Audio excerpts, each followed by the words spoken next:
জোখাৰ যন্ত্ৰ আছে, সেই জোখাৰ যন্ত্ৰবিলাকত আটাইতকৈ শীৰ্ষস্থানত আছে শিক্ষাৰ যন্ত্ৰ।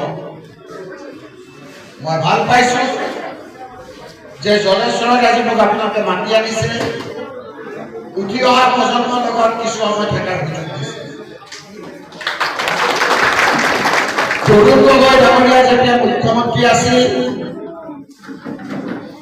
তেতিয়া ছোৱালী বিশেষকৈ ট্ৰাইবেল এৰিয়া, চাহ জনজাতি এৰিয়া আৰু মাইনৰিটি এৰিয়াৰ ছোৱালীবিলাক ইমান স্কুললৈ যোৱা নাছিল। এটা সমীক্ষাত যেতিয়া দেখিলে যে ছোৱালী স্কুললৈ যোৱাটো কম, তেতিয়া চেষ্টা কৰিলে কেনেকৈ স্কুলবিলাকত ছাত্ৰ ছাত্ৰী বেছিকৈ যাব পৰা যায়।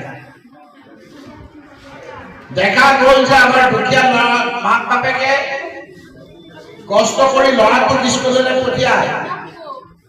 আজি মই 23-24 বছৰ আগৰ কথা কৈছো, কিন্তু ছোৱালীজনী ঘৰত কাম কাজ কৰি থাকিবলৈ দিয়ে। তৰুণ গগৈ ডাঙৰীয়াই ক'লে যে এখন সমাজ আগবাঢ়িবলৈ হ'লে যেনেকৈ শিক্ষাৰ ক্ষেত্ৰত আগবাঢ়িব লাগিব, ঠিক একেদৰে ল'ৰা ছোৱালী মহিলা পুৰুষ সমানে আগবাঢ়িব লাগিব। আমাৰ ছোৱালীবিলাকে ভালকে পঢ়িব লাগিব।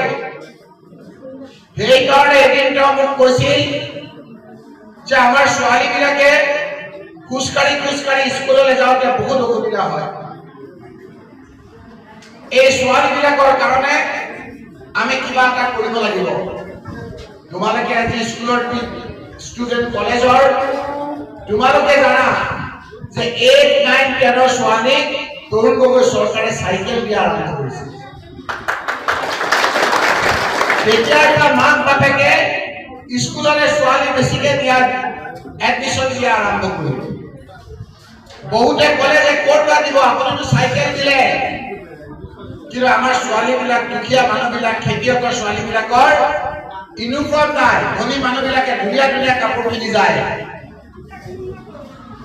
সেইকাৰণে মই মোৰ ছোৱালীজনী স্কুললৈ নপঠিয়াও। তৰুণ গগৈ ডাঙৰীয়াই ধনী দুখীয়া সকলোৱে যাতে একে ধৰণৰ কাপোৰ পিন্ধে, এই ইউনিফৰ্মটো স্কুলত ফ্ৰী কৰি দিলে তৰুণ গগৈ চৰকাৰে।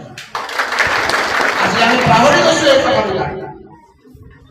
স্কুলত আগতে খোৱাৰ ব্যৱস্থা নাছিল, তাৰ কাৰণে দুপৰীয়া স্কুললৈ ল'ৰা ছোৱালী পঠোৱা নাছিল। এই স্কুলত খোৱাৰ ব্যৱস্থা কৰাৰ কাৰণে সকলো ল'ৰা ছোৱালী